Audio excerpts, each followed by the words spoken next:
Gli esperti dicono che il mese di marzo sarà fondamentale, importantissimo per quanto riguarda il nostro vivere quotidiano. Si arriverà, dicono, al picco del coronavirus e si stanno cercando di mettere in atto tutte quelle precauzioni necessarie e giuste da fare. Non dobbiamo essere superficiali e nel contempo non dobbiamo essere fatalisti. Seguiamo con attenzione e con scrupolo quello che ci dicono le persone più competenti di noi, lasciamo stare i virologi da tastiera e affidiamoci veramente a quelli che sono i comunicati e le indicazioni ufficiali che arrivano dall'Istituto Nazionale, da quelli che insomma sono preposti a darci delle indicazioni. In questi giorni sono arrivate anche delle direttive negli uffici pubblici, dovrebbe essere imminente anche l'ufficialità del decreto per la chiusura delle scuole per almeno 2 settimane per cercare di tamponare. Noi dobbiamo fare una vita normale, certo un po' più di precauzione, abbiamo già detto per esempio del discorso che in chiesa non c'è più la comunione direttamente in bocca e non c'è nemmeno il gesto della mano nel momento dello scambio della pace. Quasi tutti i comuni hanno adottato delle direttive per evitare gli assembramenti e le condoglianze, che da noi sono particolarmente affettuose per quanto riguarda le esequie. Insomma, cerchiamo un po' di rispettare queste regole e speriamo di arrivare subito alla conclusione di questo periodo non certo favorevole non solo per l'Italia, per l'intero mondo. Abbiamo visto le borse un po' impazzite, il turismo a picco, le navi da crociera che non li vogliono fare attraccare, insomma speriamo che tutto passi subito. Siete ancora con noi, l'LCN 92 del digitale terrestre, Televideo Agrigento in tutta la Sicilia e parte della Calabria meridionale, e anche per questa sera, il mercoledì, in prima serata e poi nei vari orari durante la settimana con Target. Anche in questa occasione, in questa puntata, parleremo di alcune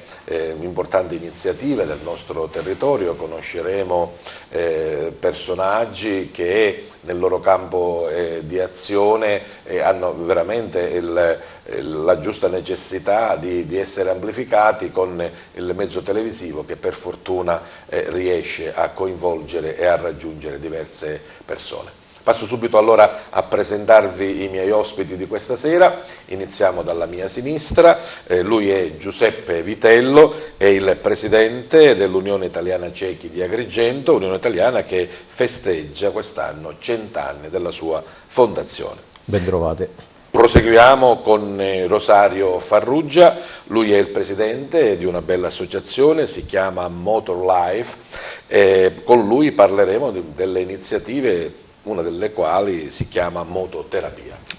E poi con il sindacato del settore turismo e commercio ed altro, la sigla è Filcams CGIL, lei è la segretaria provinciale Salvina Mangione. Buonasera.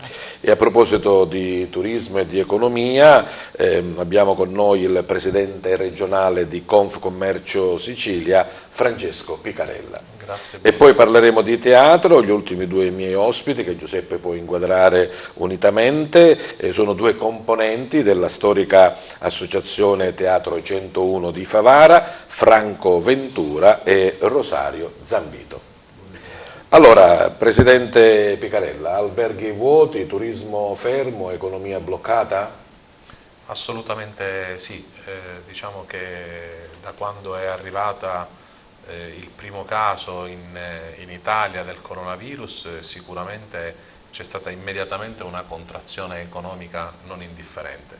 Le prime strutture che hanno subito e che percepiscono maggiormente questo momento di difficoltà sono naturalmente le strutture turistiche alberghiere, perché di fatto hanno subito non soltanto le cancellazioni immediate delle prenotazioni, ma percepiamo e abbiamo percepito in maniera immediata anche le mancate prenotazioni anche per i lunghi periodi. In più il fatto che diciamo, già da qualche tempo è stata annullata anche la festa del Mandorlo in Fiore, che dati alla mano portava ad Agrigento nei primi 10 giorni di marzo circa 7.000 presenze. Naturalmente questo ci ha messo in grossissima difficoltà, anche perché proprio dalla Sagra del Mandorlo in Fiore partiva materialmente la nostra stagione, sì. E tante strutture alberghiere che cominciavano materialmente, quindi anche un problema di occupazione, che materialmente, essendo stagionali, cominciavano la loro attività, sono state costrette o a rimanere chiuse o ad aprire, ma assolutamente a scartamento ridotto. Credo che sia la stessa opinione anche di Salvina Mangione, ovvero la crisi del settore vuol dire anche o mancato inizio del lavoro, o se c'era cassa integrazione, o peggio ancora licenziamento. Salvina. Purtroppo non è l'unico settore che subirà la crisi di questo fenomeno.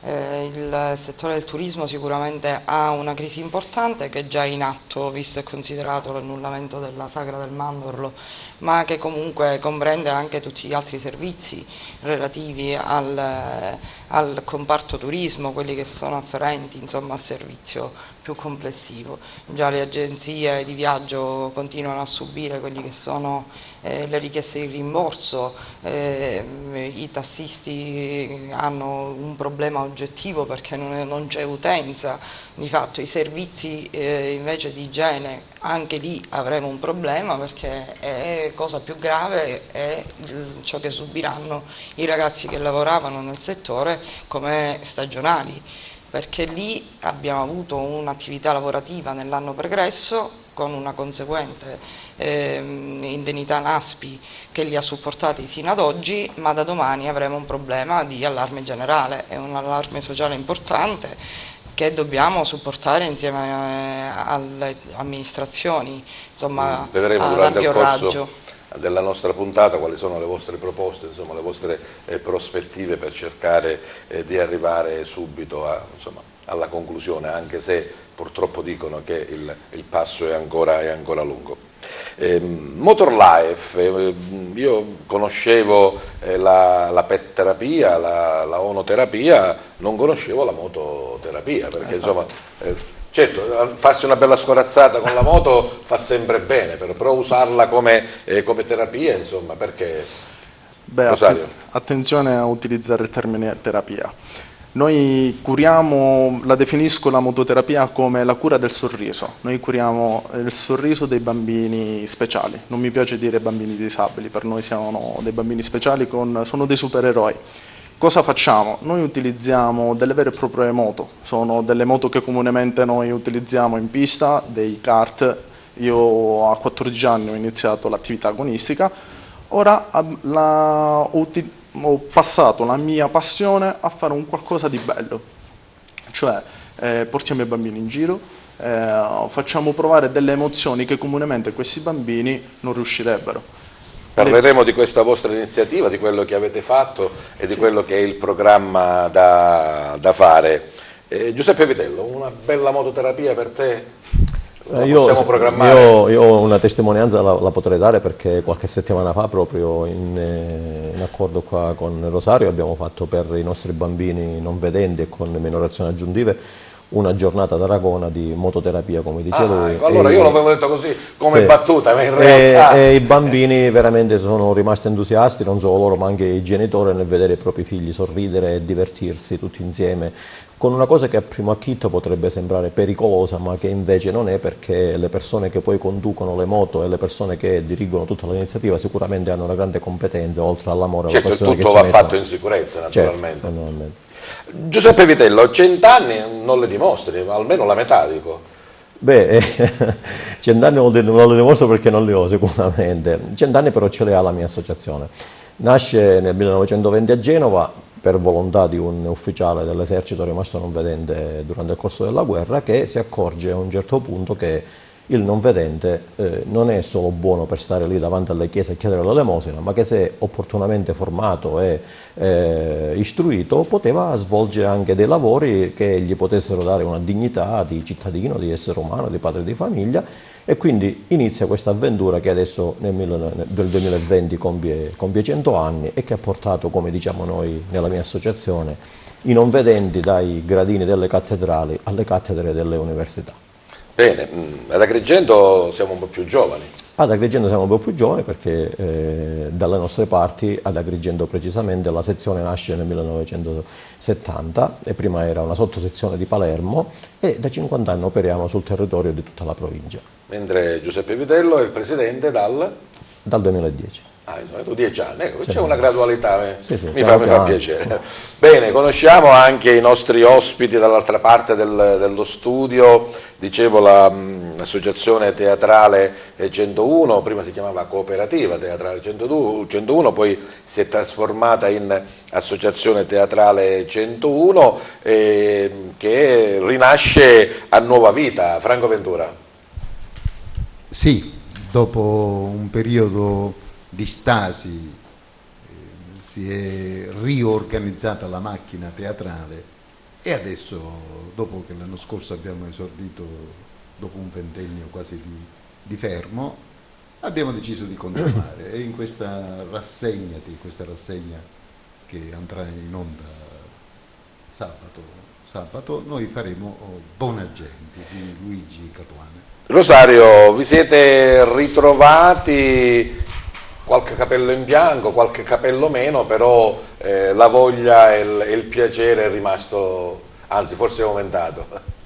Devo dire che è stato veramente un grande piacere ritornare in scena perché personalmente io debbo tanto a questa struttura culturale del teatro, di tutta la struttura, il polo culturale che alla Collina San Francesco è nato tanto tempo fa e che comunque ha avuto anche degli effetti di crescita sia personali sia territoriali, per cui non potevamo non esserci, quindi era un nostro obbligo, un dovere, perché dopo tante attività che avete fatto, poi io non sono più giovane. Rosario dice avete perché in realtà insomma io ho iniziato un po' prima di lui, anche perché sono un po' più grande, solo per questo. Insomma. E infatti anche tu, voglio dire, in questa veste diciamo hai dato questa collina ci ho passato. Per cui era importante ritornare. Devo dire che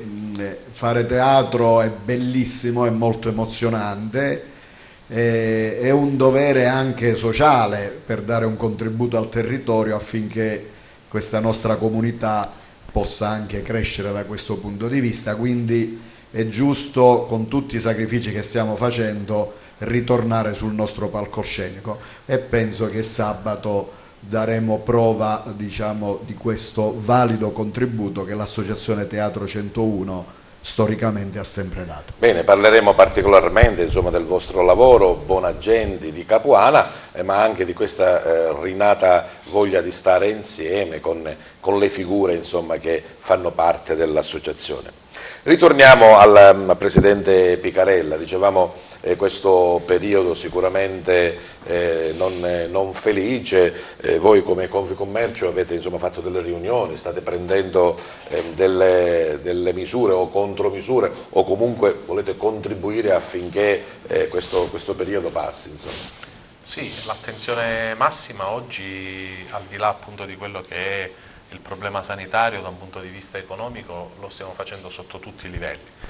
Come Confcommercio Nazionale naturalmente siamo seduti al tavolo con il governo proprio per cercare quelle misure economiche che purtroppo ancora oggi, diciamo al di là delle misure urgenti prese soltanto per la zona rossa, poco o nulla si sta prevedendo in questo momento per tutto il resto della nazione.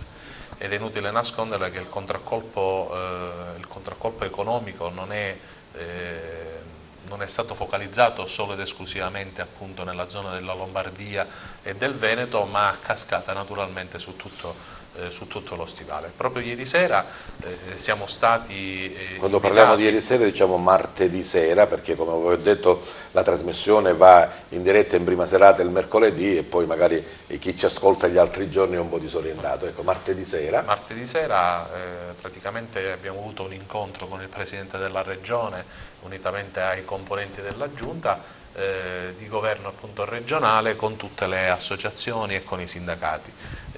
Naturalmente la confusione è tanta, è inutile nasconderlo, però ecco, da un punto di vista di impegno da parte del governo regionale nel sostenere quelle che sono le dinamiche soprattutto turistiche, viviamo in una regione che non ha industria e che quindi naturalmente il contraccolpo economico lo ha vissuto assolutamente in prima persona sul comparto turistico in generale per primo, e quindi dall'incontro tra il Presidente della Regione e con la conferenza delle regioni che si è svolta con il Presidente Conte si sta cercando di capire se queste misure possono essere adottate appunto su tutto il territorio nazionale. Si diceva che forse c'è stato un errore di comunicazione o comunque non si è fatto tutto in maniera normale, un po' troppo allarmismo, un po' troppa elasticità, e adesso invece si sta frenando un po' troppo.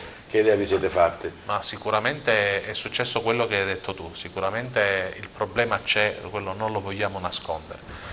Però si è creato un panico secondo me per certi versi anche ingiustificato sotto certi punti di vista, che naturalmente ha avuto questo contraccolpo sui mercati, quindi la comunicazione sotto tutti i livelli, dal Presidente Conte al Presidente Musumeci, e la gaffa del Presidente Musumeci non è passata inosservata appunto alle analisi dei mercati, ma anche e soprattutto a livello locale il fatto di aver annullato, oggi sarebbe stato saremmo stati in piena sagra del mandorlo in fiore, e quindi questo contraccolpo anche da un livello locale ha prodotto inevitabilmente dei problemi economici su tutta la filiera, e come diceva bene anche Salvina, noi l'abbiamo percepito dal punto di vista alberghiero, l'abbiamo percepito adesso.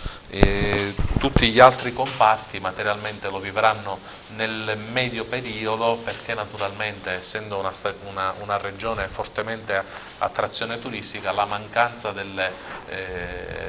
nostri ospiti farà in modo che tutta la filiera poi economica naturalmente vivrà una difficoltà. Certo, lo viviamo, lo sentiamo ogni giorno al telegiornale, le compagnie che annullano i voli, molti insomma li hanno sospesi nelle tratte del nord Italia, altri impediscono che magari gli italiani possano entrare nel loro paese. È una situazione che ci porta un po' a riflettere, forse insomma, sarebbe anche il caso di fare uno stop, ma lo stop dal punto di vista economico non ci può essere, Salvina Mangione. È inevitabile che insomma, ci sarà una crisi da affrontare. Noi chiediamo infatti a tutte le amministrazioni, a partire da quella comunale che oggi insomma, per le associazioni ci hanno invitato, abbiamo avuto un tavolo al quale siamo stati invitati, anche oggi abbiamo chiesto la sospensione di quelle che sono le tassazioni comunali ove possibile, e nelle misure di un'indicazione assolutamente straordinaria per i lavoratori del settore, così come anche per le aziende. Però soltanto nella zona rossa, in Lombardia. Si è fatto in questo momento solamente per la zona rossa, ma noi avremo un problema non oggi ma sicuramente domani, che non riguarda solamente il settore nello specifico. Sì, sicuramente, ma di fatto dobbiamo affrontarle. Abbiamo chiesto all'amministrazione regionale degli ammortizzatori straordinari per tutto questo servizio, ma non ci sfugge assolutamente che molti di questi lavoratori sono al di fuori in questo momento del mercato di lavoro, e quindi dentro quel sistema di ammortizzatore che è quasi in scadenza. Anche per questi soggetti noi chiediamo si trovino soluzioni, perché non ci sono alternative di lavoro, diceva bene il Presidente. Non ci sono soluzioni di lavoro dentro questa terra che vive per lo più di turismo, quindi da qui in avanti noi avremo un problema da affrontare massimo entro la prossima settimana. Arriveranno procedure di licenziamento a tutte le organizzazioni di categoria, le organizzazioni sindacali di categoria, e avremo una difficoltà nell'affrontare. Così come difficile sarà negare la crisi aziendale che si sta vivendo in ogni singola azienda, piccola e media.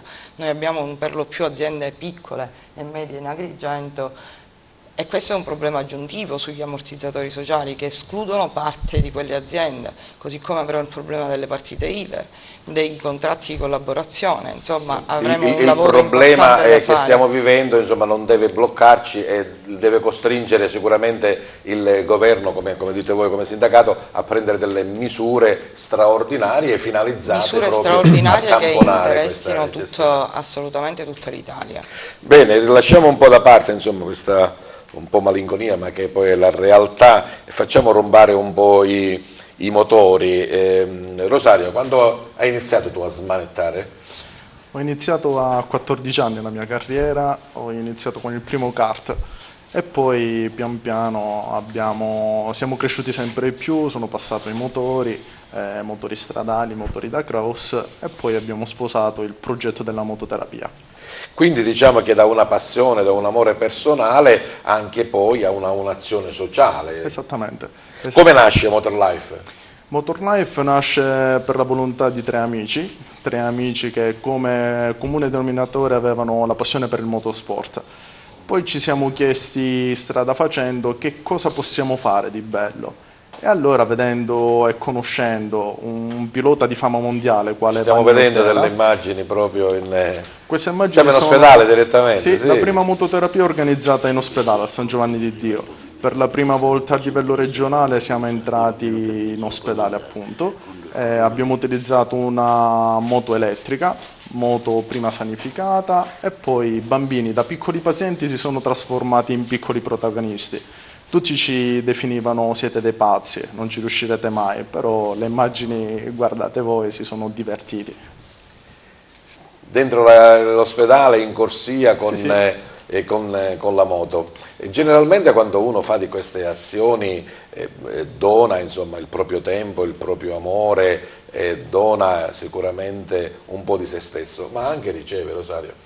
Riceve tantissimo perché per noi oramai è un bisogno dare, è un invito a tutti, alla società, a quello che vogliamo fare, nel dedicare, non dico tanto, ma anche 10 minuti al giorno al dare è la cosa più bella che si possa fare. Noi lo facciamo attraverso le moto, riceviamo tantissimo da questi bambini, non solo bambini, ragazzi, noi non abbiamo una fascia d'età, non seguiamo una sola disabilità, per noi i bambini sono tutti uguali, quindi si va e riceviamo tantissimo, sono delle bellissime emozioni. Chi deve rivolgersi a voi, come si può rivolgere? Sono loro che vi vengono a cercare? Siete voi che, insomma, pubblicizzate all'interno delle strutture o delle associazioni?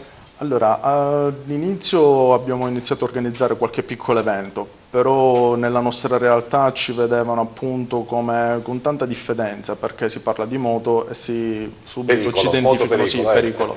Però non capivano come andavamo a utilizzare la moto. E poi pian piano con i social, con Instagram, ci hanno iniziato a contattare ed erano proprio i genitori dei bambini che ci iniziavano a contattare e voler avvicinare i loro bambini a fare attività. Com'è stato il contatto dell'Unione Italiana Ciechi con Motorlife, Giuseppe?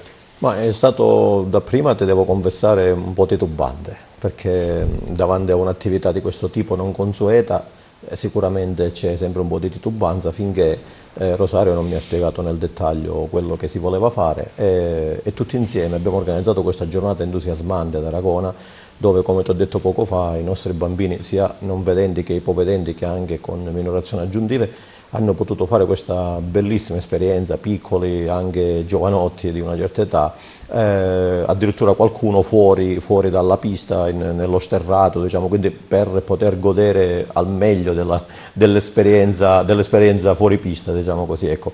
Tutti si sono divertiti e anche i genitori mi hanno chiesto di ripetere l'iniziativa perché hanno visto proprio i propri figli felici di un'attività che non si sognavano neppure si potesse fare. Io oggi ti vedo e ti sento allegro, insomma, entusiasta. L'ultima volta che eri venuto qua invece eri un po' più fiacco, perché abbiamo parlato delle problematiche, mi ricordo la chiusura della stamperia Braille, il non felice rapporto con alcune istituzioni. Qualcosa è migliorato, Giuseppe? Altra domanda? No, No, la Stamperia non ha chiuso, ma siamo in difficoltà grossissime, non si riesce più a far fronte alla stampa di tutti i libri perché i finanziamenti sono pressoché dimezzati e adesso stiamo cercando di sopperire con altre tecnologie, registrazioni, ebook, altre cose che purtroppo da un lato sì danno uno strumento per poter leggere, per poter scrivere, per poter istruirsi, ma il nostro strumento principe, che è il sistema di lettura e scrittura Braille, che non deve mai essere abbandonato, purtroppo va un pochettino scemando, va in secondo piano perché non c'è la possibilità di stampare i libri per tutti. Vabbè, ma un po' la tecnologia va avanti per tutti, insomma. Dai. Sì, ma il fatto è che come il bambino, chiamiamolo normodotato, comincia a scuola a leggere e a scrivere col libro, col quaderno e con la penna e non con tablet e non col computer, è giusto che anche il bambino non vedente cominci il suo percorso scolastico con la tavoletta, con il pezzo di carta, con il punteruolo, con la dattilo Braille. Poi passando poi al tablet e ad altri strumenti tecnologici che ci sono e che sicuramente non vanno sottovalutati né non utilizzati, ma diciamo così che prima di volare bisogna saper camminare. Però tu l'hai detto proprio all'inizio quando ricordavi i 100 anni dell'Unione Italiana Cechi che dall'intuizione di quel militare, del cieco davanti alla chiesa, al cieco o al non vedente che adesso è il docente universitario o ricopre importanti ruoli, insomma dei passi avanti se ne sono fatti. La legislazione italiana in questo senso credo che sia tra le migliori in Europa, no? I passi avanti si sono fatti perché c'è gente che ha visto nel disabile non ciò che gli mancava ma ciò che gli restava. Quindi è partito da lì per costruire un progresso non solo umano ma anche sociale. Certo, i non vedenti adesso si trovano in una situazione molto favorevole perché la legislazione italiana e, devo dire con molto orgoglio, quella siciliana, sono veramente avanti da questo punto di vista. Oggi il non vedente assoluto con l'indennità di accompagnamento alla pensione può vivere discretamente e a volte devo dire che dalle nostre parti costituisce anche forse l'unica fonte di reddito per la famiglia. Diventa lui che sostiene la famiglia e non viceversa. La legislazione siciliana, anche dal punto di vista del lavoro, è antesignana a quella nazionale, perché comincia in questo caso quindi l'autonomia ci ha affrontato bene. Comincia a parlare di collocamento al lavoro obbligatorio già dagli anni 70, mentre poi è la legge 113 dell'85 che in Italia rende obbligatorio il centralinismo, diciamo. Ma già noi ce l'avevamo da più di 10 anni in Sicilia questa cosa. E più di 60 provvedimenti in Sicilia in favore dei ciechi e più di 200 in Italia, che non c'è nessuno Stato al mondo da questo punto di vista come tutela. Certo la legge c'è, il problema è che poi a volte per farla applicare bisogna ricorrere alla magistratura, ma a montare serio. Per quanto riguarda invece la vostra associazione, ovvero la presenza e la rappresentanza, c'è una partecipazione attiva dei soci o solo insomma mi iscrivo e poi si vede?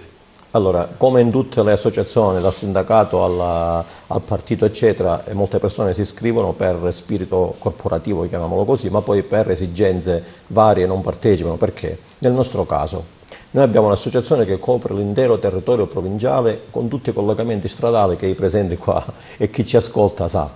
Poi naturalmente noi abbiamo una forte percentuale di non vedenti che sono anziani, più di 80 anni, 90 anni, abbiamo anche qualche centenario iscritto, quindi comprendi bene che la quota di giovani o di possibili partecipanti alle nostre iniziative in prima fila non sono tantissimi, sono solo qualche centinaio e quindi si iscrivono molti ma tanti altri partecipano. Vabbè, ma c'è tu che fa piccendo, insomma, quindi... faccio quello che posso. Poi parleremo anche delle vostre grandi campagne di prevenzione, come per esempio la settimana del glaucoma, insomma, ne parleremo più tardi. Ritorniamo al teatro con l'associazione 101. Franco, perché la scelta di ritornare su Bonagenti di Capuano? Bonagenti è un linguaggio siciliano e la lingua siciliana ha una parte fondamentale di quello che era il nostro teatro di una volta. In lingua, proprio perché parliamo di lingua, perché il nostro linguaggio ormai è stato appurato che viene dai Siculi, che è un popolo del Mar Nero che aveva il sanscrito e come linguaggio, una lingua sacra, e che in effetti noi abbiamo molti termini che hanno di questo. Ve ne posso dire qualcuno che magari è il Rajas, arraggiati noi, no? Rajas, il Tamas, Ndamati diciamo noi, il Sattiva che è il mezzo tra arraggiati, e noi abbiamo Kiloka Sattiva, no? Quindi diciamo 3 parole che derivano certamente dal sanscrito, e noi abbiamo, visto che facciamo cultura, almeno per il nostro cuore, e bellezza, e devo dire che ci siamo portati verso il nostro vero linguaggio, verso la nostra vera espressione. Questa cosa del teatro, dopo tanto tempo di riportare, è stata bella perché i nostri giovani, ex giovani, adesso hanno i figli che vengono a fare teatro, che fanno le parti del teatro in Bonagenti come loro erano giovani una volta, e questa è la cosa più bella che poteva succedere a noi che facciamo cultura per amore. Il verismo di Capuana è ancora attuale nei nostri giorni, Rosario Zambetto? Certamente noi portiamo sabato sera in scena una commedia che dà risalto a un tema attualissimo, quindi l'amore, l'adozione, e quindi non può che essere un'opera attualissima che pone l'attenzione della nostra società, che tendenzialmente rischia di allontanarsi verso questo concetto di amorosi sensi, no? Di questo grande amore nei confronti delle persone, dei figli in genere, per cui pensiamo che con questa opera possiamo far ritornare la comunità a far respirare tematiche di grande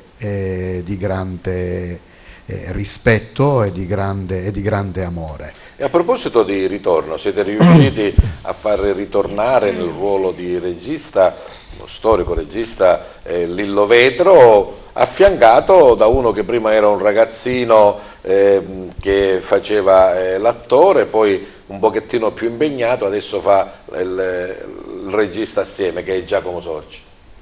Sì, è stata una bella conquista, direi, perché il professore Vetro rappresenta la mano invisibile che dà un grossissimo contributo, voglio dire, nella scelta dell'opera, nel migliorarla, nell'aspetto linguistico, e Giacomo, che devo dire che è il grande valore aggiunto che la compagnia RF101 è felice di averlo, perché gradualmente si sta dimostrando una validissima guida di questo gruppo, perché non è un compito facile quello che gli abbiamo demandato, ma devo dire che con grande sacrificio, con grande dedizione, Giacomo sta riuscendo a portarlo avanti con grande successo.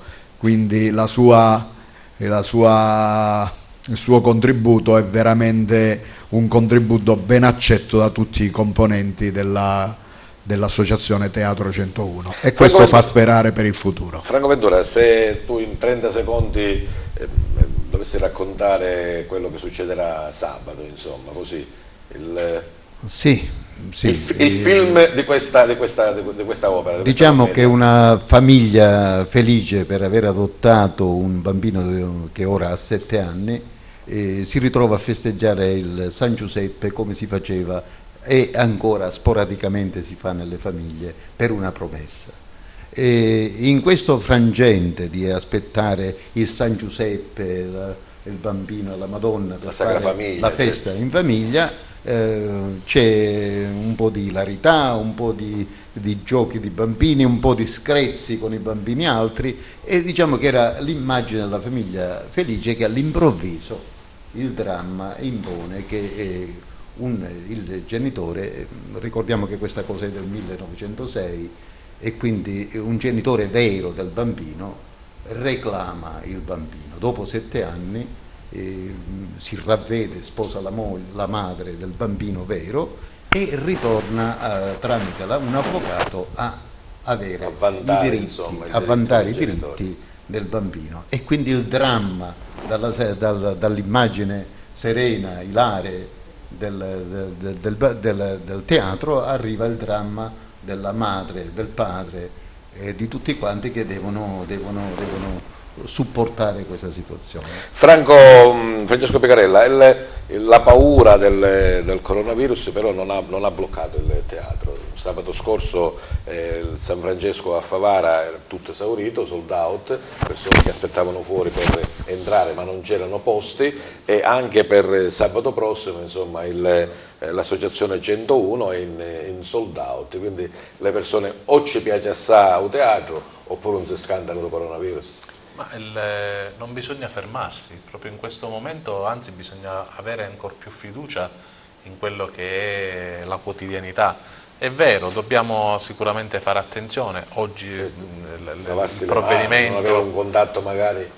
Esatto, il provvedimento di chiusura delle scuole è sicuramente un provvedimento che serve per limitare, diciamo, la possibilità di contagio, però fino ad oggi non siamo né zona gialla né zona rossa, quindi cerchiamo di vivere serenamente la nostra quotidianità, cercando di fare i gesti naturalmente con accortezza, ma uscendo, rimanendo fuori. Quello che abbiamo visto nella scorsa settimana dell'assalto ai supermercati è stato qualcosa di incredibile, assolutamente ingiustificato, perché ancora non siamo in guerra. Ai tempi della guerra dell'Iraq. Non solo, ma assolutamente anche per il nostro osservatorio di Confcommercio regionale della FIDA, quindi dell'Associazione dei Dettaglianti Alimentari, ci hanno assicurato che le scorte sono abbondanti e quindi non c'è veramente pericolo affinché rimanere senza pasta, senza olio o senza acqua. E a proposito di non avere paura del coronavirus, adesso vi vogliamo proporre uno spot, insomma un breve filmato delle isole Pelagie, Lampione, Lampedusa e Linosa, Regalati un sogno, uno spot che sta proprio spopolando sul web. Prego Piero di mandarlo in onda.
Proprio un omaggio che abbiamo voluto fare alle isole Pelagie nel cuore del Mediterraneo, la porta d'Europa, non viste soltanto sotto questo aspetto dell'immigrazione, ma anche per la bellezza che rappresentano per il nostro territorio. Presidente Pecarella.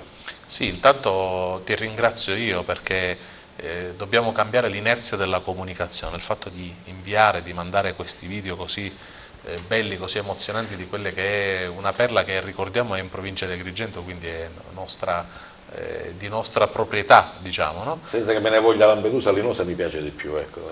Sì, sono assolutamente tre perle meravigliose della nostra provincia.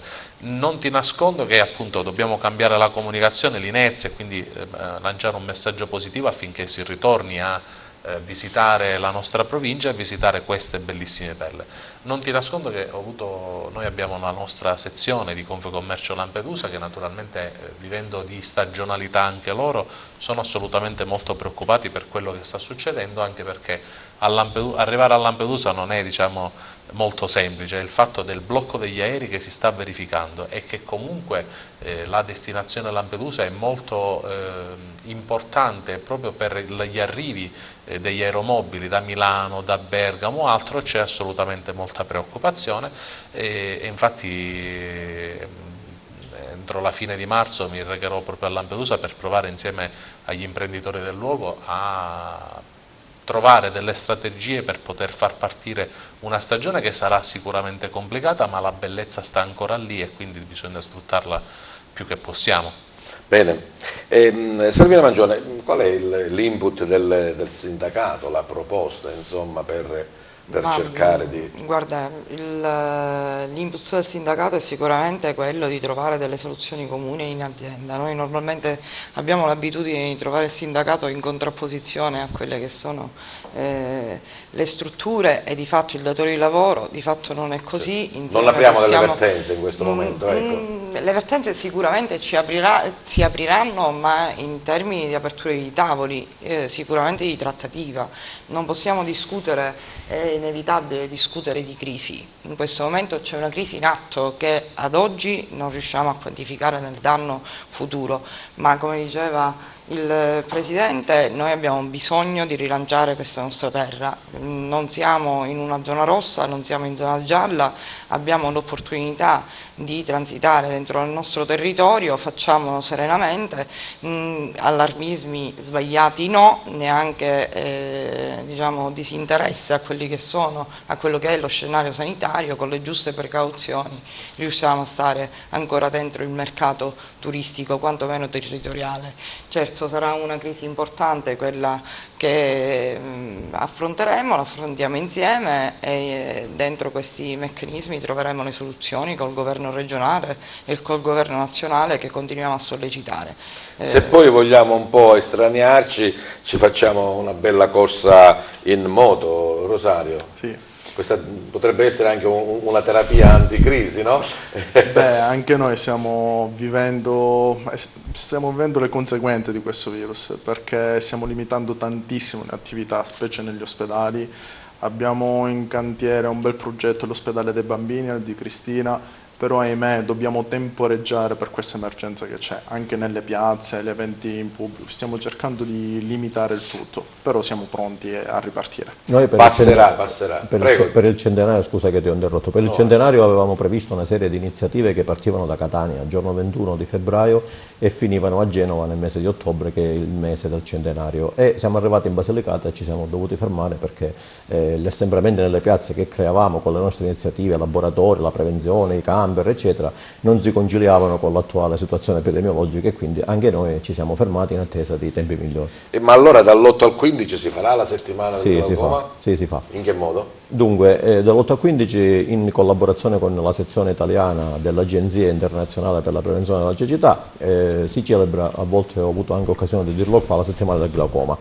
Da noi ad Agrigento il lunedì 9 pomeriggio e martedì mattina ci sarà il nostro oculista che farà gli screening per misurare la pressione dell'occhio e il tono dell'occhio, che è quello che crea poi la patologia del glaucoma, che è chiamato anche il ladro della vista. Il glaucoma è una malattia che molte persone hanno che non sanno di avere e che purtroppo quando se ne accorgono già è troppo tardi. Quindi io invito tutti a almeno una volta l'anno a misurare la pressione degli occhi, che non c'entra con quella del sangue, sono due cose diverse. In maniera separata? Sì, si misura con uno strumento che si chiama tonometro, in maniera da prevenire i danni che si possono subire, a volte irreversibili e irreparabili, a causa dell'alta pressione endoculare dentro l'occhio, che va a distruggere il nervo ottico, che è una delle poche cose dell'occhio che ormai non si può più curare. le persone diciamo, più a rischio sono i bambini o non c'è una... No, non c'è, perché del glaucoma vi sono diverse tipologie, da quella congenita a quella senile, insomma abbiamo diverse fasce d'età, e secondo il tipo di glaucoma poi si va a generare in quel tipo di paziente, però tutti siamo soggetti a poter avere glaucoma da più piccolo al più grande. Abbiamo parlato in diverse occasioni con Giuseppe Vitello di quelle che sono le iniziative soprattutto nella scuola con i bambini, anche per preservare la nostra vista ci vuole sicuramente uno stile di vita sano e che non deve, tra virgolette, affaticare l'occhio. Forse i bambini insomma adesso prematuramente hanno il tablet o il cellulare in mano e si mettono davanti alla televisione invece di stare vicino alla babysitter. Beh, sicuramente rispetto a una volta, quando io e te eravamo più giovani e giocavamo per le strade, adesso l'utilizzo degli smartphone, degli iPhone, tutti questi strumenti tecnologici che costringono il bambino, uno, a non vedere l'aria aperta, secondo, a concentrare la propria vista in pochi pollici quadrati di schermo, sicuramente affatica gli occhi. È importante anche qui, ad esempio, fare una valutazione ortottica del bambino o della bambina, specialmente in età scolare, per vedere se hanno eventuali patologie insorgenti che riguardano la loro attenzione, che riguardano la loro capacità di osservazione e anche di concentrazione. Perché a volte capita che purtroppo l'occhio, sforzandosi non con una luce naturale, sforzandosi a vedere immagini in movimento veloce, eccetera, si può affaticare, e quindi poi è lo studio che ne patisce le conseguenze di questo eccessivo sforzo della vista.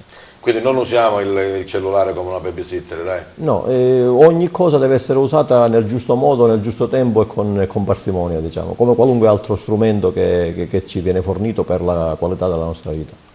Bene, Presidente Picarella, era la riflessione proprio dell'altro giorno nel constatare i numeri della domenica, della prima domenica di marzo, che hanno visto la Valle dei Templi il primo sito in Sicilia per visite. Insomma, in realtà c'è la voglia delle persone di continuare normalmente, le nostre bellezze naturali insomma, richiamano le persone. Mi viene in mente anche la Scala dei Turchi, anche se in questo momento sta vivendo un momento particolare, o comunque quella che sono le nostre vie letterarie oppure dell'enogastronomia. Sì, c'è sempre voglia di bellezza e soprattutto di scoprire quelle che sono i nostri gioielli. Domenica c'è stata l'apertura straordinaria in controtendenza, e questo va dato merito al Presidente Musumeci di aver determinato e deliberato che i siti archeologici siciliani la prima domenica del mese debbano essere aperti, appunto in controtendenza rispetto a quello che era il dettame del governo nazionale. È vero, c'erano 5.000 presenze, non erano sicuramente presenze turistiche, erano sicuramente di tantissime persone agrigentine che avevano voglia di uscire, quindi scoprire, di rilassarsi ecco. Una bella giornata. Inutile nascondere che anche la Valle dei Templi, dalle notizie che mi dà appunto dall'interno del parco archeologico, l'ultima settimana ha visto un rallentamento. Una delle cose che abbiamo chiesto ieri al Presidente Musumeci è stato proprio questa, una delle leve da poter utilizzare proprio per provare a tornare un po' alla normalità, e di prevedere l'apertura di tutte le domeniche gratuite, proprio per dare uno stimolo in più a poter visitare, a poter viaggiare, e quindi a indirizzarsi verso un mercato più che altro locale, visto e considerato che siamo un'isola e quindi il problema sanitario al momento è assolutamente circoscritto, e quindi è una fetta di mercato che si può assolutamente utilizzare in questo periodo dove ancora naturalmente la stagione non è partita, e purtroppo partirà assolutamente in ritardo e ad handicap, e quindi può essere, ecco, una leva importante per poter lanciare. C'è voglia di vivere, questa sicuramente fa ben sperare. Il settore del turismo, del commercio, che segmento ha nella nostra provincia saltina? È trainante dal punto di vista assolutamente, economico? assolutamente sì. Quante persone contate che impiega, insomma? Fare un conteggio, abbiamo veramente tante persone che tra il turismo diretto e l'indotto sono afferenti a tutto il settore turistico. Un bel segmento, Ma assolutamente sì, parliamo del parco, lì dentro abbiamo delle strutture tra cooperative, tra società delle pulizie, tra associazioni culturali, abbiamo, diciamo, un mondo all'interno di questi luoghi che occupano persone, e anche lì subiranno i danni di questa crisi momentanea. Io non potuto mai sopportare che, questo lo dico a tutte e due, insomma, che gli alberghi ad Agrigento siano stagionali, è impensabile. Ma Noi dove non c'è la stagionalità, 15 giorni di freddo abbiamo, insomma, dove non c'è la stagionalità, dovrebbero venire a svernare qua da tutta Europa. Noi ci auguriamo di arrivare ad una non stagionalizzazione degli albergatori, ma così come, insomma, di tutte le strutture ricettive. Perché andare in Costa Brava? Venite in Costa Agrigentina, no? Ma si stava attivando un motore negli ultimi 2 o 3 anni, che è quello proprio di implemento del servizio turistico, e questo favoriva comunque un'annualità sul servizio stesso, perché avevamo un turismo misto, quindi non era più stagionale, ma era proprio in controtendenza a quello che succedeva dall'altra parte del mondo. Questa crisi, c'è la nebbia, qua da noi no. Questa crisi purtroppo a ciel sereno per questa fase creerà il problema, ma siamo pronti a ripartire proprio su queste basi. Francesco, è vero che gli alberghi ad Agrigento in provincia chiudono d'inverno? Sì, alcuni chiudono, la gran parte rimangono aperti. È normale che appunto la stagionalità si era comunque negli ultimi anni un po' spostata verso la fine dell'anno, quindi partenza il 1° di marzo e chiusura 30 di ottobre o addirittura 30 di novembre, e di fatto c'è una stagionalità, inutile nasconderlo. Vorrei fare una piccola puntualizzazione. Spesse volte le imprese e i sindacati vengono visti come temi contrapposti. Siete messi assieme, seduti accanto. A prescindere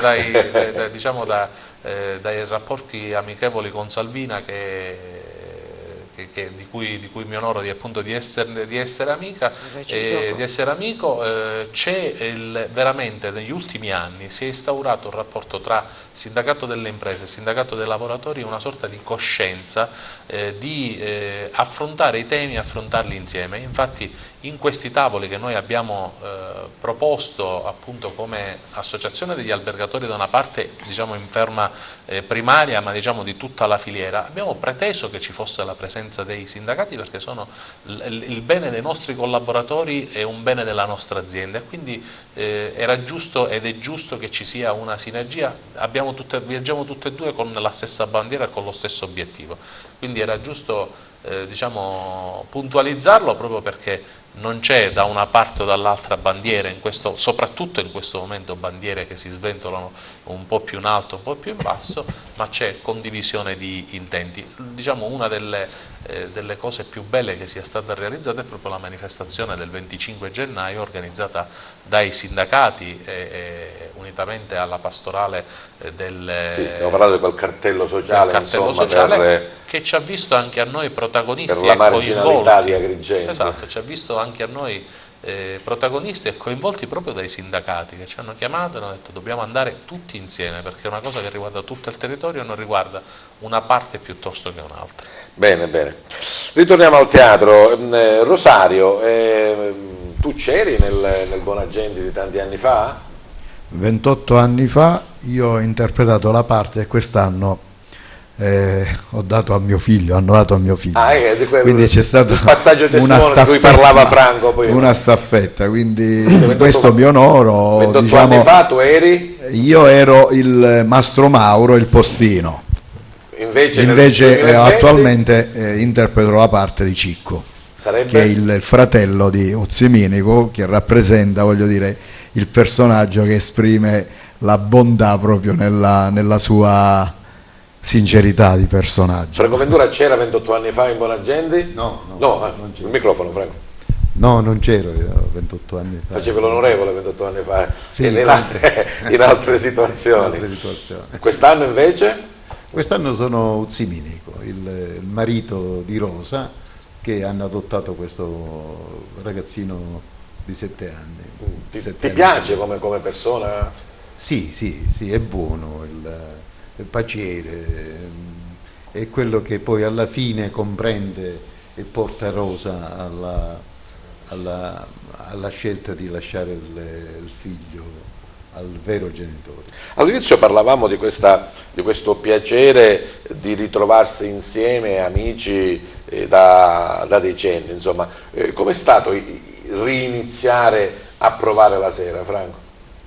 È stata la cosa più bella che ci poteva capitare di nuovo, no? Perché risentire l'eco, il profumo del palcoscenico, noi che ci guardavamo negli occhi ancora, un pochino con i capelli bianchi naturalmente, è stata, come dire, l'amalgama che abbiamo ritrovato e che ci ha portato a riprovare ancora e ancora, perché l'anno scorso abbiamo fatto un trittico e quest'anno invece abbiamo proposto di nuovo con la voglia di fare teatro, cultura e bellezza, ma fatto con amore, no? Sicuramente. C'è tra di noi quella serena amicizia, bella, spontanea, che ci fa stare bene assieme. E comunque sia il lavoro, comunque l'attività che vi tiene impegnati, trovate insomma quelle 2 ore di tempo la sera per provare e riprovare. E a proposito, Rosario, com'è Giacomo Sorce nelle vesti di regista? Salutiamo Giacomo, insomma, non è potuto venire qui ospite in trasmissione. Devo dire che è stato l'acquisto più importante che ha fatto il CR7 della situazione. Conosciamo Giacomo, conosciamo le sue qualità, le sue esperienze anche nel campo teatrale.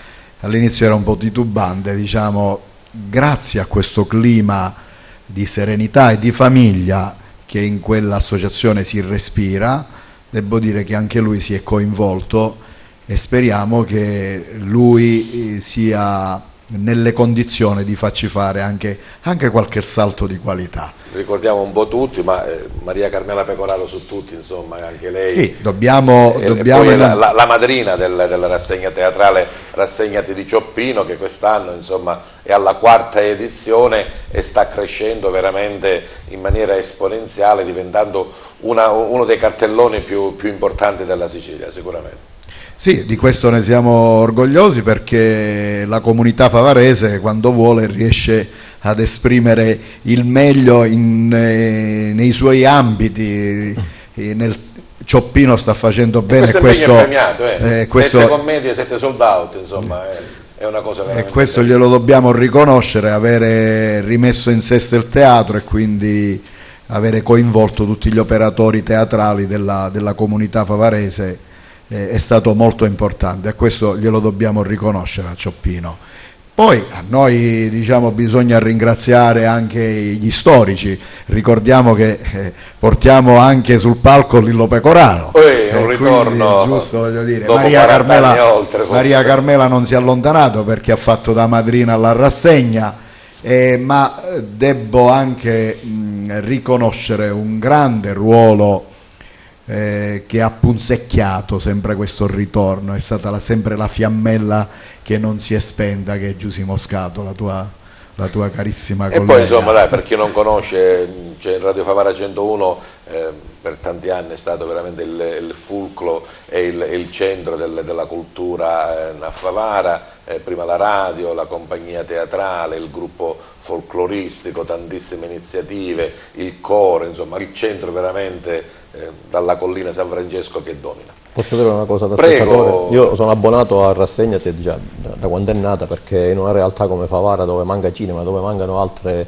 attrazioni di tipo culturale, una manifestazione di questo tipo, un evento di questo tipo, un'attività di questo tipo sicuramente raccoglie e deve raccogliere il plauso. Avete capito bene, Giuseppe Vitello, presidente dell'Unione Italiana Cechi, che appunto è ceco, va a teatro a gustarsi la commedia o la tragedia o comunque la serata di cabaret o quello che propone il cartellone. Senza audiodescrizione. Senza audiodescrizione. Stavo dicendo, una cosa bella che ho notato in questi anni, e non penso di sbagliarmi, è la collaborazione che c'è stata fra le varie compagnie teatrali che si prestano, gli attori che si prestano alla scenografia, che si prestano, cioè non ho notato una sorta di rivalità, cioè, ma uno spirito di collaborazione encomiabile sicuramente, che aumenta la qualità poi secondo me di tutte le compagnie, perché a volte si prende anche il meglio di qualcosa per darlo a qualcun altro, ed è una cosa molto importante, perché nel mondo in cui viviamo, dove c'è l'egocentrismo, dove c'è questa rivalità per qualunque cosa, la gelosia, io sono più bravo di te, tu sei più bravo di me, cioè, vedere l'attore della compagnia A che per una volta recita con la compagnia B, o vedere la scenografia di A che la presta B, secondo me è qualcosa veramente che riscalda il cuore, perché tu vedi questa collaborazione e partecipi veramente, fai l'abbonamento con quello spirito anche tu di voler aiutare la manifestazione. Bene, sottolineava Giuseppe, diceva senza audiodescrizione, perché si riesce naturalmente con le vostre con un po' di fantasia, ma con le vostre diverse abilità a seguire con bene, un po' di fantasia. Un po' di fantasia. Sì. Beh, un'altra cosa che diceva architetto? Peppi Valenti, il nostro regista che ci è venuto a mancare qualche anno fa e che è stato quello che ha fatto veramente il teatro a Favara. È ancora lui che vi dirige? Ancora lui ci dirige, perché noi ancora abbiamo il suo sentore, la sua voce, i suoi gesti, le sue tonalità, come fare, come non fare, e quindi diciamo che ancora Peppe Valenti è presente in ognuno di noi. Io ho sperimentato Peppe Valenti come regista, perché nel 99 abbiamo fatto uno spettacolo tutto di non vedenti al Palacongresso e lui faceva il regista. Bene, bene, bei ricordi.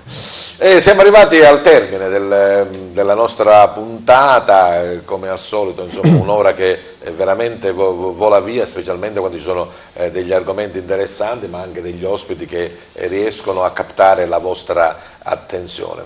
Il momento dei saluti, e i saluti, come sapete, a Target si fanno in maniera diversa, ognuno dei miei ospiti lo deve fare, non lo so, con una citazione, una frase, magari un brano di buona gente, o comunque un qualcosa che vada al di là del semplice grazie e buonasera, ma che soprattutto deve esternare una positività. Noi il bicchiere lo vediamo sempre mezzo pieno, perché siamo positivi e vogliamo andare avanti così. Grazie della presenza e della partecipazione a Target a Rosario Zambito dell'Associazione Teatro 101. Tuo saluto, Rosario. Grazie, il saluto è un invito a frequentare il teatro. Grazie anche a Franco Ventura e con lui a tutti i componenti dell'Associazione Teatro 101. Grazie a tutti voi. E così, ti volevo più addentro al personaggio. Uziminico è bonario, quindi ha questa cosa di dire calma, tranquilla, mettere pace, ed è quella pace che in questo momento occorre in tutti noi, forse che ci viene a mancare da questo panico, sciocco per certi versi per noi agrigentini in questo momento. E Uziminico in questa parte ha la sua valenza preponderante e forte. Grazie a Francesco Picarella, presidente regionale di Confcommercio Sicilia. Grazie a te, sempre venire qui in trasmissione è sempre un grandissimo piacere, e l'invito mio invece è rivolto, ecco, a tutti gli imprenditori del territorio. Per ripartire da quello che sta succedendo bisogna assolutamente distinguersi per non estinguersi. Un momento di forza. Grazie a Salvina Mangione, segretario provinciale di Filcams CGIL. Grazie a voi per l'invito e al lavoro tutti insieme per il lavoro. Grazie a Rosario Farrugia e alla sua associazione Motor Life. Grazie a voi per l'invito e che dire, vi aspetto in sella con noi nelle nostre attività. Doppio grazie a Giuseppe Vitello, perché proprio poco fa mi ricordava che l'8 marzo è la festa della donna. Prima del saluto un omaggio alla donna, così te lo ritrovi? Sì, tu sai che a me piace finire questa trasmissione a volte recitando una poesia, Sì, quindi l'ho detto apposta. sì, volevo recitare una poesia di un ragazzo che dedica alla propria ragazza questa poesia, era scritta in un siciliano un po' antico, l'ho trasposta un po' più moderna per poter essere più comprensibile, e che dedichiamo naturalmente nella persona della dottoressa Mangione a tutte le donne che ci seguono, anche quelle che non ci seguono, e che ringraziamo per tutto ciò che fanno per noi maschietti. Lo sai a memoria o deve leggere? No, lo so a memoria. Sì, sì. Si intitola Guccia di Suli, la poesia, quindi già dal titolo stesso capiamo sicuramente che è una cosa positiva, perché quale cosa più bella del sole, specialmente da noi, dalle nostre parti, come tu ricordavi poco fa. Comincio. Vai. Guccia di Suli, fiumi di gioia, mari d'amore, spica di grano, ciuri d'arancio, la mamma to per fare a tia e quello sole fice a cancio. In terra portare a stiggia, nica quando una faiggia, ma di tutti la più lucente, la più bella. Nell'oscuro luce, nella tempesta riparo, nella tristezza conforto. Per splendore a tia non ti ungi, perché tu sei guccia di sole, mica mia d'ungi. Bene, bravo, complimenti. L'omaggio di Peppe Vitello per tutte le donne, per chiudere questa nostra trasmissione, ma anche il saluto del Presidente dell'Unione Italiana Cechi. Sì, io... E auguri per questi 100 anni nazionali. Grazie. E 50 anni locali. Nel ringraziare TVA per l'ospitalità, come sempre, vi ricordo la settimana prossima, la settimana del glaucoma, vi ricordo di controllarvi, per chi volesse può avvicinare presso il nostro ambulatorio oculistico, lunedì pomeriggio o martedì mattina, prenotandosi naturalmente prima, e fare uno screening oculistico e misurare il tono dell'occhio per prevenire eventuali patologie. Bene, grazie della vostra presenza e partecipazione, soprattutto grazie al nostro gentile pubblico che anche questa volta ha avuto la bontà di seguirci. Buona serata a tutti.